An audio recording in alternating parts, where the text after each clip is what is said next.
हिंदू धर्म में मकर संक्रांति का अत्यधिक महत्व बताया गया है। इस दिन अगर कुछ विशेष उपाय कर लिए जाए तो साल भर सूर्य भगवान की कृपा बनी रहती है। आइए जानते हैं वह उपाय।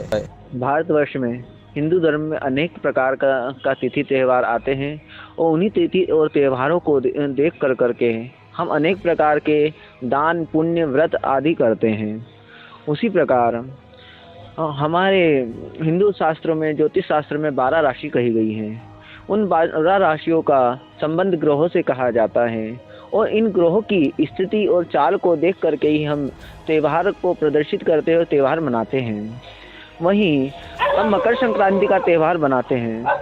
मकर तो इसी प्रकार साल में 12 संक्रांति आती हैं। ये 12 संक्रांति जब सूर्य भगवान एक राशि से दूसरी राशि में गोचर करते हैं तो 12 राशियों की 12 संक्रांति कही जाती हैं।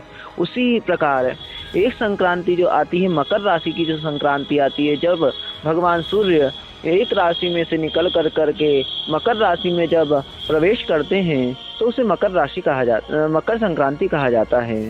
मकर संक्रांति विशेष संक्रांति कही जाती है। इस दिन दान पुण्य पूजन सूर्य अर्घ का विशेष महत्व कहा जाता है। जो मकर संक्रांति के दिन कुछ उपाय हैं जो हमें करना चाहिए जिससे हमारे शारीरिक बल प्राप्त होवे, बौद्धिक बल प्राप्त होवे और मानसिक बल प्राप्त होवे।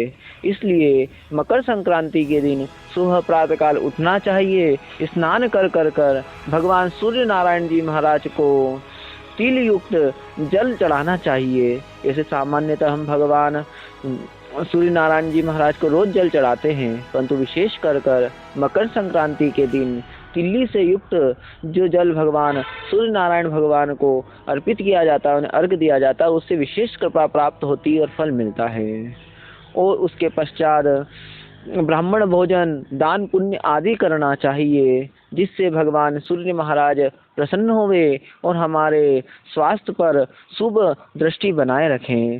सूर्य का संबंध स्वास्थ्य से कहा गया है, कार्य से कहा गया है, व्यापार से कहा गया है। उसी प्रकार इस दिन भगवान सूर्य नारायण भगवान का पूजन अर्घ करके ओम सूर्याय नमः ओम भास्कराय नमः इस प्रकार भगवान सूर्य महाराज की आराधना करके उनको जल आदि दान देने से समस्त कष्ट दूर होते हैं, शारीरिक मानसिक पीड़ाएं दूर होती हैं और आर्थिक स्थिति प्रबल होती है।